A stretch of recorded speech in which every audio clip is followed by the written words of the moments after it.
Project Motor Racing was officially revealed this week, so let me take you through what we know about it so far. Now, I've been following this project for quite a while when it used to have its old name, and you might recognize it. It was called GTR Revival, but it changed its name to Project Motor Racing. And now we've got a reveal trailer. It's what I'm going to be putting in the background as I talk about it. But they've also done their own Roots YouTube series, which is sort of a bit of a behind the scenes. We don't necessarily know too much about the game from that YouTube series, but it might be worth having a look at it either way. So this is going to be developed by Straight Force Studios, headed up by Ian Bell. You may recognize that name because he is responsible for the Project Cars series.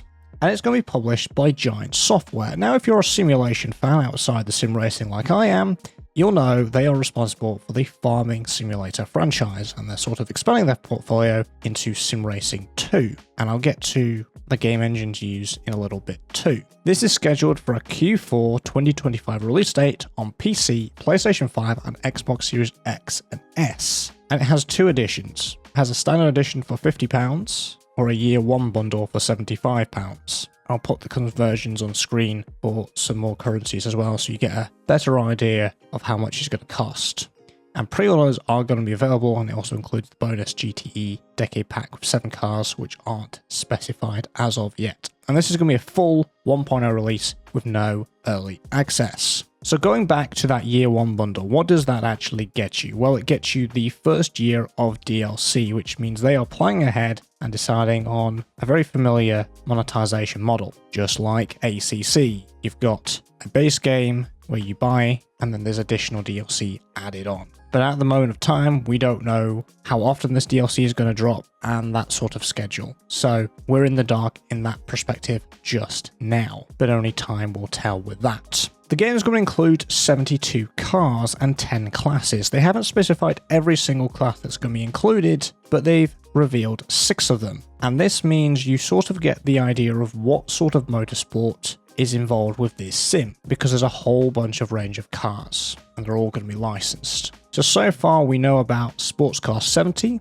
GT from 2004 and 2005, NGT, GT3, LMP, and Hypercar. And there are going to be 27 different layouts across 17 global tracks. And these tracks are all going to be laser scanned too. It's going to include a single player career mode, an online racing mode, in-game events, leaderboards, full race weekend, packed 4-class race experience as well. As for the game engine, so not only did it have a rebrand, it also had a game engine switch from Unreal Engine to now, because they're being published by Giant Software, Giant's Engine 10, alongside with Straight Force's own in-house Hadron physics engine. So all the physics are done by Straight Force Hadron custom engine, and then Giant's Engine 10, which is used for farming sim, is going to be handling everything else. And this Hadron physics engine delivers unmatched handling realism at 720 Hz and has a more natural, non-linear throttle control alongside precise force feedback taken directly from the tie rod.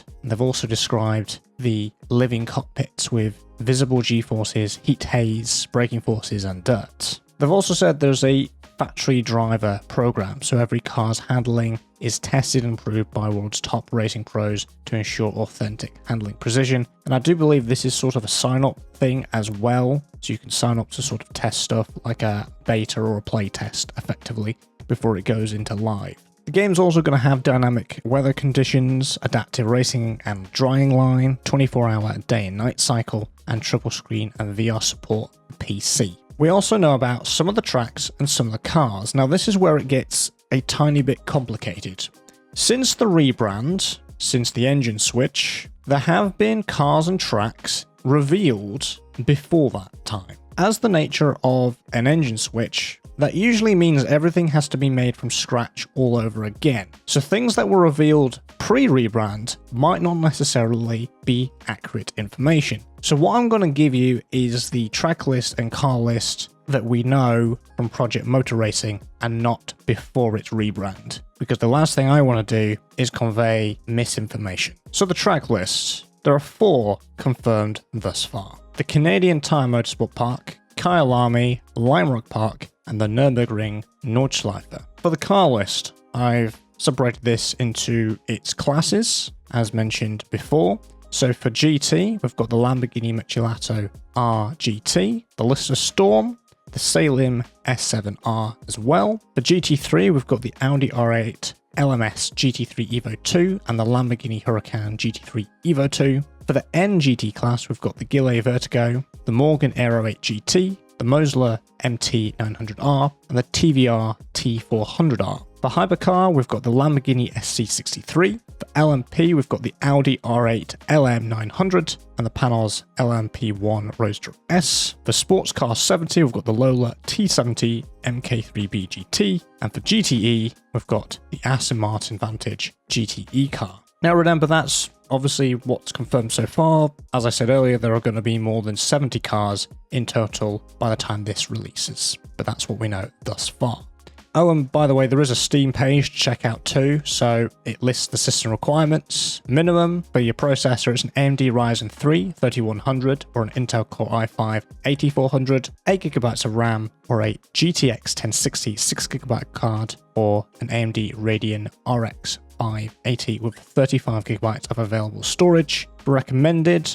On the Steam page, they only listed the AMD Ryzen 5 5600X, but if you want a Intel equivalent, through my own sort of research, it's something similar to an Intel Core i5 11600K, 16GB of RAM, and a GTX 2060 6GB card or AMD equivalent. And that is what we know so far about the reveal of Project Motor Racing. I'd like to know your thoughts in the comment section below. Is this something that interests you? Doesn't interest you? Let me know regardless. I know the appeal of the 2004 and 2005 GT race cars has definitely been a huge plus on this, so you might be one of those people. If you enjoyed this video, found it helpful and informative, and let's see more content on this one, make sure you are subscribed. If you're new here, I cover the latest news and updates on racing and simulation titles, so if that interests you, stick around and I'll see you in the next one. Take care.